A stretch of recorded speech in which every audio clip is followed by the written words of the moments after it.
we're diving into the fascinating military service of a Hollywood legend, Lee Marvin. Known for his tough guy roles on screen, Marvin's real-life military service was just as impressive. So let's take a closer look at how Lee Marvin went from a hardened Marine to a Hollywood legend.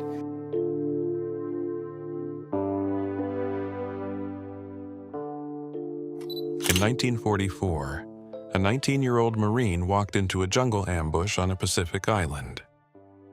His company had 247 men. 15 minutes later, only 6 were still standing. He was one of them, but he'd been shot twice, his sciatic nerve severed, and he nearly bled out before anyone got him off that hillside. That man went on to become one of Hollywood's biggest stars. But for the rest of his life, he had screaming nightmares, crippling survivor's guilt, and a drinking problem he could never shake. His name was Lee Marvin, and this is what he lived through. The boy who didn't fit in. Most people remember Lee Marvin as one of the toughest men to ever appear on a movie screen. That icy stare, the slow, dangerous voice, the way he walked into a room as if he owned it, or was about to burn it down. He won an Oscar. He was voted Hollywood's #1 action star in 1967. Millions of people knew his face, but almost none of them knew what had made him that way. Before Lee Marvin was ever a movie star, he was a 19-year-old Marine carrying a rifle through some of the most brutal combat of the entire Second World War. And by the time it was over, something had been permanently changed inside him. Something no doctor, no amount of alcohol, and no amount of fame could ever fully fix. To understand what happened to Lee Marvin on a jungle hillside in the Pacific in June 1944, you first need to understand the kind of person he was before the war. Lamont Waltman Marvin Jr. was born on February 19, 1924, in New York City. His father, Lamont Sr., was a decorated World War I veteran who had served in the Army Corps of Engineers and gone on to become an advertising executive. His mother, Courtney, was a fashion writer. On the surface, it was a comfortable, educated household. But Lee Marvin never quite fit into that world. He struggled badly in school. He moved from institution to institution, including Manumit School, a boarding school in Pawling, New York, and later Peekskill Military Academy. Historians and his biographers have since noted that Marvin showed strong signs of what we now recognize as ADHD and dyslexia. He couldn't sit still. He acted out constantly. He was expelled from multiple schools. He once threw a classmate out of a second-floor window of a boarding school. What he loved instead of classrooms was the outdoors.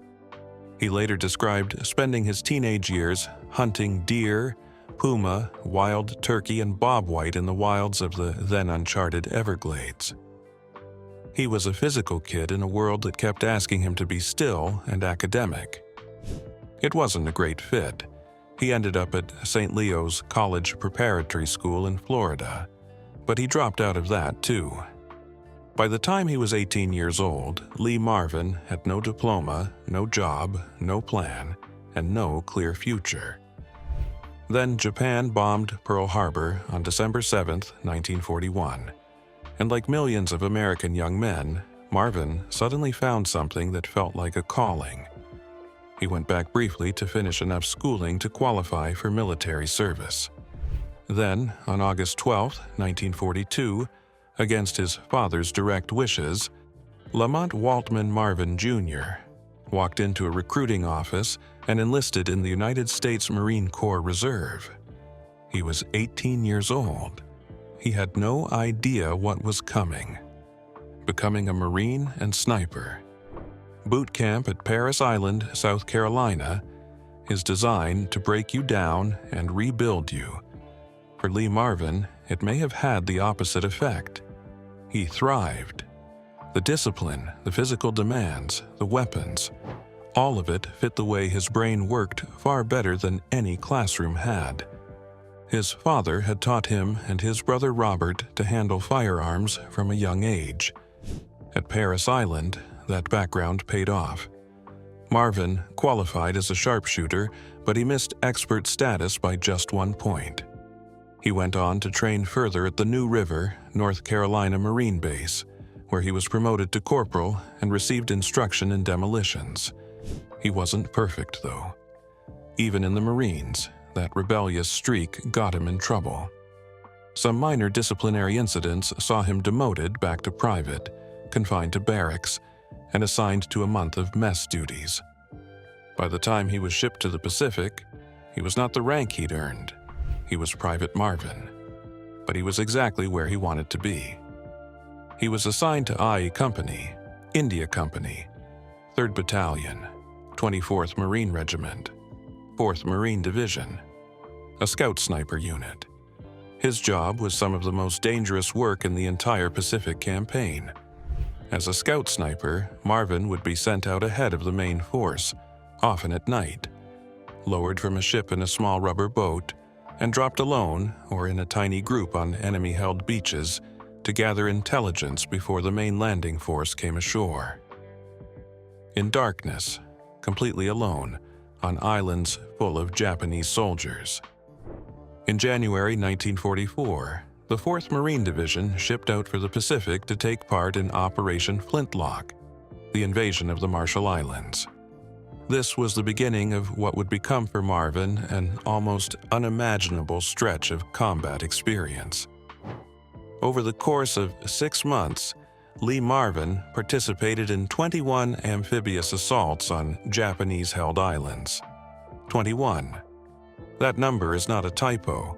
He fought at Kwajalein and Roy Namur in the Marshall Islands in February 1944. He scouted Eniwetok before the main landings on the atolls Engabi and Perry Islands. Each assault meant wading through surf under fire, fighting through jungle terrain, and watching men around him die. By the time his unit was pulled back to Maui, Hawaii, for rest and retraining, Marvin had already seen more combat than most soldiers ever would in an entire war. But the worst was still ahead. His next destination was a 70-square-mile island in the Mariana Islands chain called Saipan. And Saipan would change. Saipan. To understand what Lee Marvin walked into on June 15, 1944, you need to understand what Saipan meant strategically and how horrifically the reality differed from American military planners' expectations.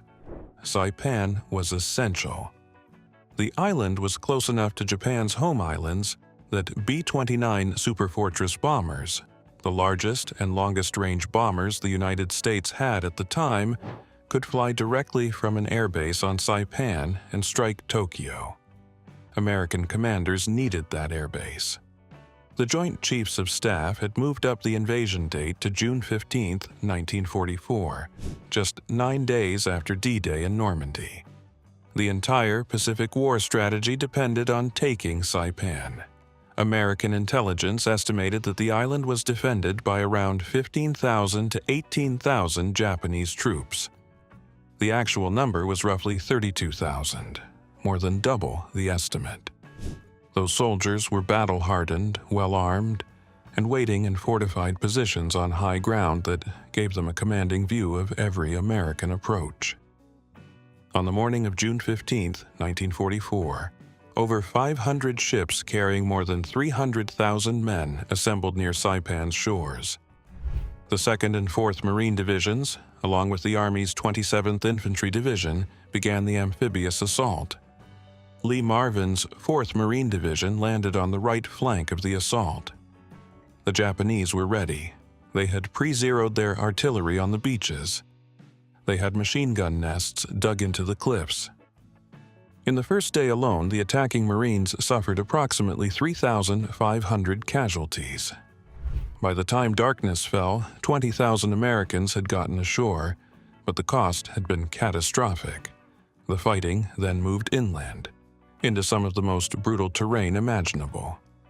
Dense jungle, steep ridgelines, coral rock formations provide perfect cover for defenders. The Japanese fell back to the high ground, particularly around Saipan's dominant terrain feature, Mount Tapochau, a peak rising over 1,500 feet above the island. American troops fighting in the valleys below named the areas around the mountain with grim humor. One low-lying valley, surrounded by Japanese-held ridges, became known as Death Valley. A ridge where Japanese soldiers fired directly down on advancing Americans was called Purple Heart Ridge. These weren't battlefield poetics, they were accurate descriptions. Marvin's unit, the 24th Marines, was part of the grinding, bloody push toward Mount Tapochau. Every yard of ground cost lives. Machine gun fire came from positions that couldn't be seen. Snipers picked off men who moved in the open. Artillery rained down from the heights. In the 24 days of combat that the battle lasted, American forces suffered approximately 14,000 total casualties, a casualty rate of around 20% of all troops who landed. The final American death toll was approximately 3,000 killed, with over 10,000 wounded. Of the estimated 30,000 to 32,000 Japanese defenders, fewer than 1,000 survived as prisoners of war. The rest died fighting, or in the massive banzai charge of July 6th, the largest such charge of the entire Pacific War, when an estimated 4,000 Japanese soldiers threw themselves at American lines with bayonets, swords, and knives. This was the world Lee Marvin was fighting in when June 18, 1944, arrived. 15 minutes on Mount Tapochau, June 18, 1944. I Company, 3rd Battalion, 24th Marines, 4th Marine Division. Lee Marvin, Private First Class, was part of the assault pushing up toward the slopes of Mount Tapochau. His company went in with 247 men. In 15 minutes, they had 6 left. That number comes from Marvin himself, who recounted it in later interviews. It is one of the most devastating statistics of any single engagement of the Pacific War, and it happened in a quarter of an hour. The company walked into an ambush. Japanese machine guns opened up from concealed positions. There was nowhere to go, nowhere to hide. Men fell in groups. Marvin was hit by machine gun fire. The round struck him below the spine, driving into his lower back and buttocks, tearing a wound described as 9 inches by 3 inches and severing his sciatic nerve, the large nerve running from the lower back down through the legs that controls sensation and movement. The injury came terrifyingly close to his spinal cord. At the Boston Naval Hospital, where he was later treated, doctors would tell him how narrowly he had escaped permanent paralysis. Then, as the surviving men tried to pull back, a sniper hit him again, this time in the foot. He couldn't walk. He was lying on the slope of Mount Tapochau with the bodies of his company around him in the middle of an ongoing firefight. Somehow, the surviving men managed to carry the wounded back toward the beach. Marvin and another man were loaded into a jeep. The driver started heading away from the battle and promptly drove in the wrong direction, directly toward enemy-held territory. The driver caught the mistake and swung around, racing back to the beach. That night, Marvin was loaded into a passing landing craft and transported out to the hospital ship USS Solace, anchored offshore. The fighting was over for him. His war, the shooting, the islands, the beaches, was done. But what the war had put into his head was just beginning. He received his Purple Heart while recovering in a hospital on Guadalcanal. He was later transported to the Boston Naval Hospital, where he spent months undergoing treatment and rehabilitation. Doctors told him the prognosis plainly. The sciatic nerve damage was severe, and the recovery would be long and uncertain. The total time he spent in naval hospitals was 13 months. On July 24, 1945, he was given a medical discharge with the rank of Private First Class. His military decorations were significant and hard-earned. The Purple Heart Medal, the Presidential Unit Citation, the American Campaign Medal, the Asiatic Pacific Campaign Medal, the World War II Victory Medal, the Combat Action Ribbon, and the Navy Commendation Medal with V device. He had served in one of the most intense 6-month stretches of combat any American serviceman endured in the Pacific War. He had assaulted 21 enemy-held beaches. He had watched his entire company be wiped out around him in 15 minutes. He had nearly died twice in the same afternoon, and now he had to go home and figure out how to be a civilian, coming home to a world that didn't understand. When Lee Marvin walked back into civilian America in the summer of 1945, it was into a country that was celebrating. The war in Europe had ended in May. Japan would surrender in August.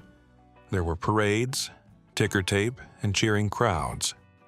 America wanted to move on, but Marvin couldn't move on. Not yet. Maybe not ever, fully. He tried to go back to the Marine Corps. The military rejected him. His sciatic nerve injury meant he was physically unfit for further service. He took odd jobs. He worked as a plumber's assistant at a community theater in upstate New York, patching pipes and fixing toilets for a few dollars a day. The war stayed with him. He wasn't sleeping well. He was drinking heavily. Something had shifted inside him that didn't have a name yet, because in 1945, the name PTSD didn't exist.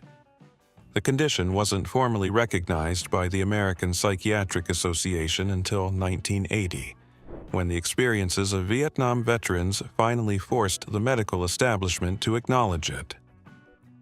The men who came back from World War II were expected to be tough, move on, and not talk about it. Many of them drank instead. Marvin did. His biographer, Dwayne Epstein, who wrote the definitive biography Lee Marvin, Point Blank, in 2013, spent years researching the actor's life through interviews with family members, friends, and colleagues. Epstein's conclusion was direct. Of the recognized symptoms of post-traumatic stress disorder, Marvin displayed at least 8 out of 10, and likely all of them. The source, Epstein said, was unambiguously the war. What were those symptoms? Marvin had screaming nightmares for the rest of his life. He carried profound survivor's guilt. He was one of 6 men who walked away from the destruction of his entire company in 15 minutes, and that fact never left him. He once said that after experiencing combat and killing, it was extremely difficult to find peace in ordinary civilian life afterward. He drank to cope, and the drinking became alcoholism. He had episodes of rage and violence. He carried an ever-present watchfulness and tension that people who knew him described as an inability to fully relax, even decades after the war. His first wife, Betty, whom he married in 1951 and who raised 4 children with him, Christopher, Courtney, Cynthia, and Claudia, later confirmed to Epstein that she had urged Marvin to seek help for his out-of-control drinking. He tried. It wasn't very successful. The problem was bigger than what most available treatments could address, and the underlying cause, the trauma, was something he was never formally given the tools to process. What he found instead, quite by accident, was acting. The story of how Marvin became an actor is almost comically unlikely. While working as a plumber's assistant at that community theater in upstate New York, the director of the summer stock company needed a tall, loud man in a hurry to fill in for a sick actor. Marvin was right there. He got the part. Something clicked. He described it later as feeling immediately familiar. The camaraderie of a cast working toward a shared goal. The tension and discipline of performance reminded him of his days in the Marine Corps. He had found something that felt right. He used his GI Bill benefits to enroll at the American Theater Wing in New York City. He studied seriously. He started doing off-Broadway work, then live television, then Broadway itself, appearing in Herman Melville's Billy Budd in 1951. That same year, he made his film debut in You're in the Navy Now, a naval comedy starring Gary Cooper. Hollywood had found one of its most unlikely and authentic stars, the actor who carried the war onto the screen. Lee Marvin's acting career didn't just happen to be about tough guys by accident. It was almost inevitable. He had lived through something that most of his Hollywood contemporaries had only read about or simulated on a studio backlot. When he played a soldier, a criminal, a killer, or a broken man, there was something behind his eyes that no acting class could manufacture. He said it himself. In a 1981 interview with Robert Ward for Rolling Stone magazine, Marvin explained the connection between his wartime service and his approach to acting. The Marines had taught him how to perform under pressure, because in combat, projecting confidence and control, even when you were terrified, was a matter of survival. He had been performing under the most extreme imaginable circumstances before he ever stepped in front of a camera. He also said he had learned that the most useless word in the world was help, because in the Marines, every man was ultimately responsible for his own survival. That kind of hardness, real and earned, came through on screen in a way audiences could feel without being able to explain. In his early Hollywood years, he was typecast as the villain, and he played that role brilliantly. In Fritz Lang's The Big Heat, 1953, he played a sadistic gangster who throws scalding coffee in a woman's face, and the scene became one of the most memorable moments of 1950s Hollywood cinema. In The Wild One, 1953, he starred opposite Marlon Brando. He was turning up everywhere as the scariest man in any room. By the late 1950s, he moved into television. His series M Squad, 1957-1960, in which he played Detective Lieutenant Frank Ballinger of the Chicago Police Department, ran for 3 seasons and made him a household name on a different level. But it was the 1960s that turned Lee Marvin into a genuine movie star. In 1962, John Ford cast him in The Man Who Shot Liberty Valance alongside John Wayne and James Stewart, and despite sharing the screen with 2 of the biggest names in Hollywood history, Marvin's performance as the psychotic outlaw Liberty Valance dominated the film. Then came Cat Ballou in 1965, the comedy western in which Marvin played a dual role, a washed-up drunk gunfighter and his villainous twin alongside Jane Fonda. The performance was a revelation. It won him the Academy Award for Best Actor, a BAFTA, and a Golden Globe.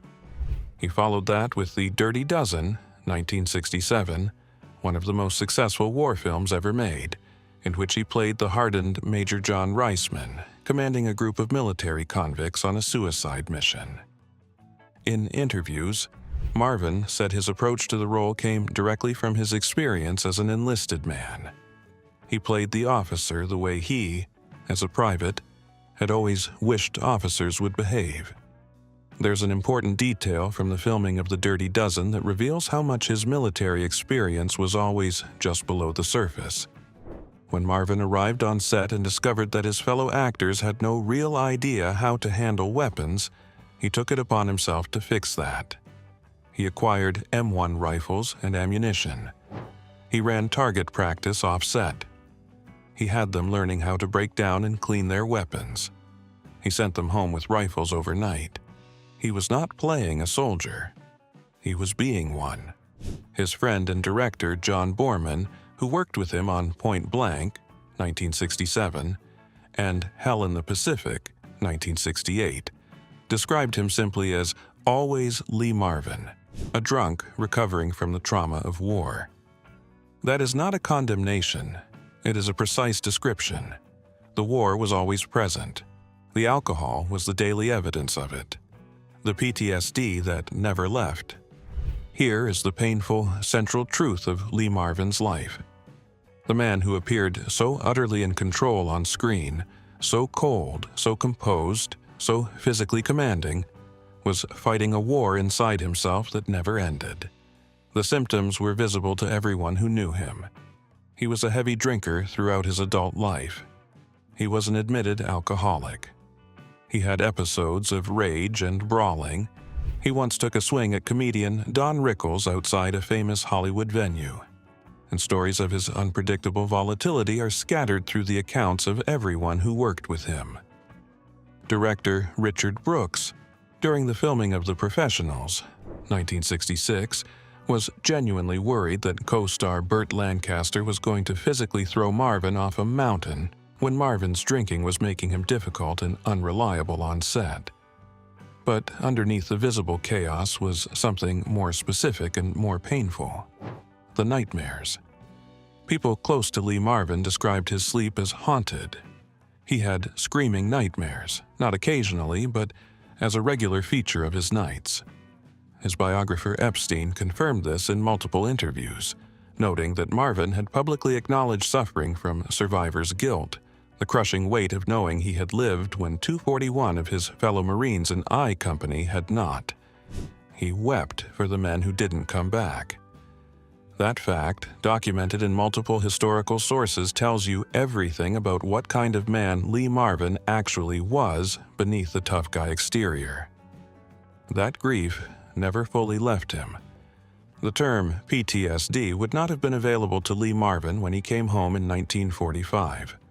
The diagnosis, post-traumatic stress disorder, was not formally codified until 1980, when the American Psychiatric Association added it to the Diagnostic and Statistical Manual, largely in response to the overwhelming numbers of Vietnam veterans presenting with identical symptoms.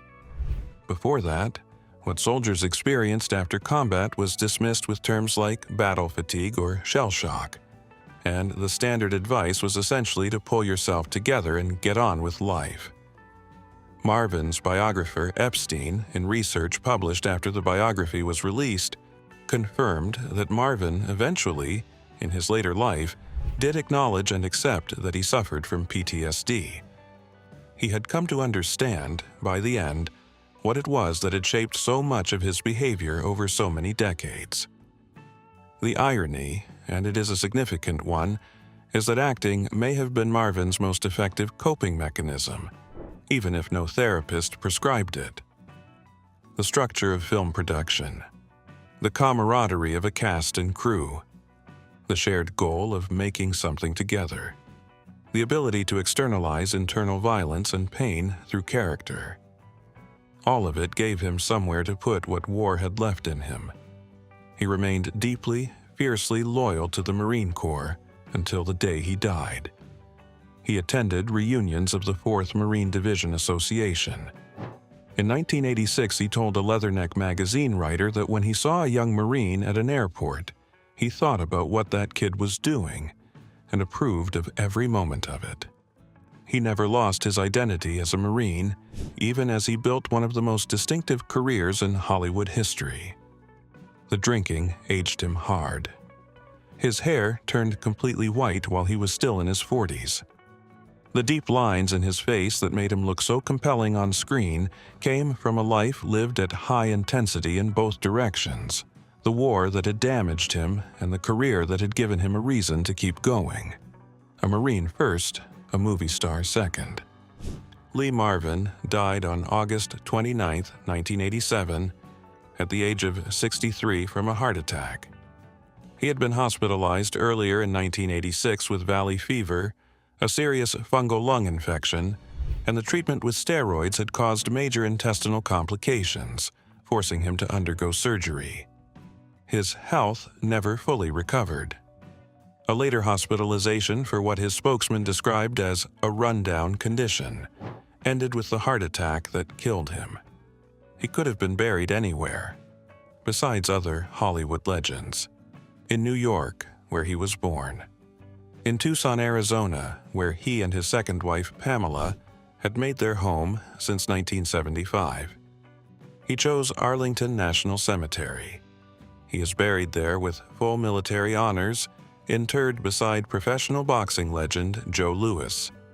His headstone, in a cemetery that holds presidents, generals, and national heroes, says this: Lee Marvin, PFC U.S. Marine Corps, World War II, February 19, 1924, August 29, 1987.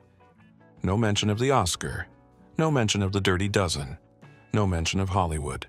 Just his rank, private first class, and his branch and his war. That choice tells you everything about how Lee Marvin understood his own life.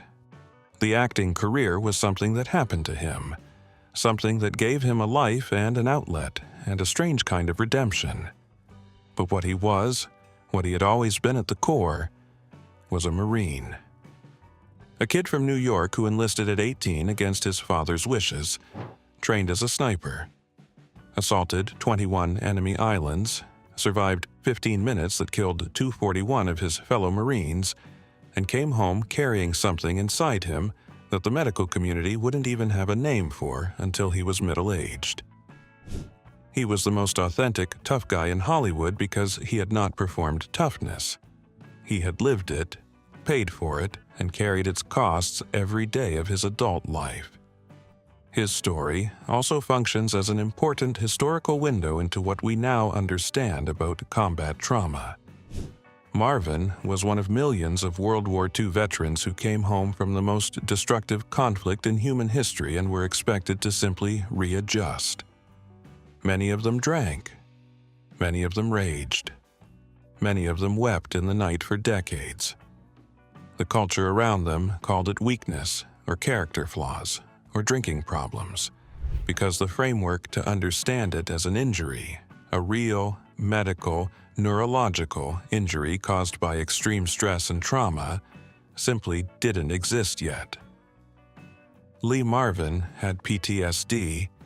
He carried it from 1944 to 1987. He never fully escaped it.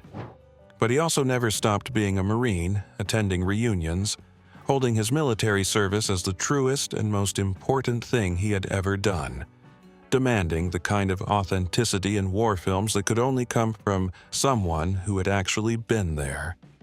The war made him who he was. Both parts of who he was, the damaged, drinking, nightmare-haunted man who couldn't always control himself, and the fiercely loyal, physically commanding, deeply authentic performer who brought something genuinely real to every role he ever played. You cannot separate those two things. They came from the same 15 minutes on Mount Tapachau. They lived together inside the same man for the rest of his life. If you learned something today, drop a comment below. Tell us what surprised you most. And if you think someone else needs to hear about the man behind the myth, share this with them. We put a lot of research into every video we make, so subscribing genuinely helps us keep going. We'll see you in the next one.